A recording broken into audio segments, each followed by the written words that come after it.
Þegar maður ungur og að greinast með krabbamein, skiptir rosalega miklu máli að vita hvert maður getur leitað og hvar maður getur fengið þjónustu og stuðning. Við hjá Krafti ákváðum að skipuleggja svona kaffihúsakvöld og við hittumst einu sinni í mánuði á kaffihúsi eða í rauninni hvar sem í borginni og við höfum fundið fyrir mikilli þörf hjá einstaklingum og hjá félagsmönnum að fá einmitt að hittast og spjalla saman. Unglingjahópurinn samstarfsverkefni Krafts, Ljóssins og SKB, eða Styrktarfélagi krabbameinssjúkra barna, og fyrir ungt fólk á aldrinum 18 til 29 ára. Fítonskraftur endurhæfingarhópur fyrir ungt fólk sem hefur greinst með krabbamein og getur hist og þjálfað saman. Æfingarnar eru 2 sinnum í viku hérna í Heilsuborg. Svo einu sinni í mánuði þá gerum við eitthvað svona öðruvísi, eitthvað skemmtilegt. Við höfum farið í fjallgöngur, eitthvað svona aðeins út fyrir kassan kannski.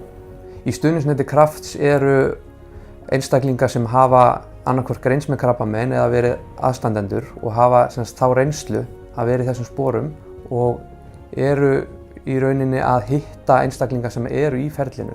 Kraftur fór að veita sálfræðiþjónustu út af því að sálfræðiþjónusta ekki ennþá niðurgreidd af ríkinu, þannig að það komist að því að félagsmenn Krafts voru að sækja sálfræðiþjónustu út í bæ og hún bara rosalega dýr og þess vegna ákvað Kraftur að veita félagsmönnum sálfræðiþjónustu að kostnaðarlausu.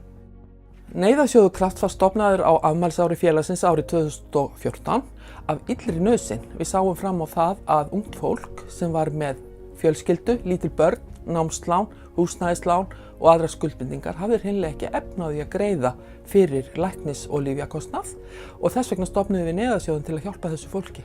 Styrkur til lyfjakaupa kom þegar að apótekarinn ákvað að gefa Krafti ókeypis lyf.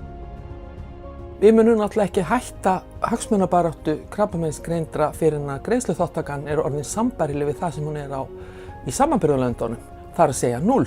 Við greiningu fær ungt fólk afhentan gjafapoka frá félaginu sem læknirinn afhendir í fyrsta viðtali. Þar fær fólk upplýsingar fyrstu hendi þá starfsemi og þjónustu sem í boði hjá félaginu. Við hjá Krafti erum með viðtalstíma á spítalanum einu sinni í viku þar sem við veitum fólki upplýsingar félagið og hvað þjónusta í boði fyrir það. Kraftur rekinn af velvilja fólks og fyrirtækja og nýtur ekki opinberra styrkja.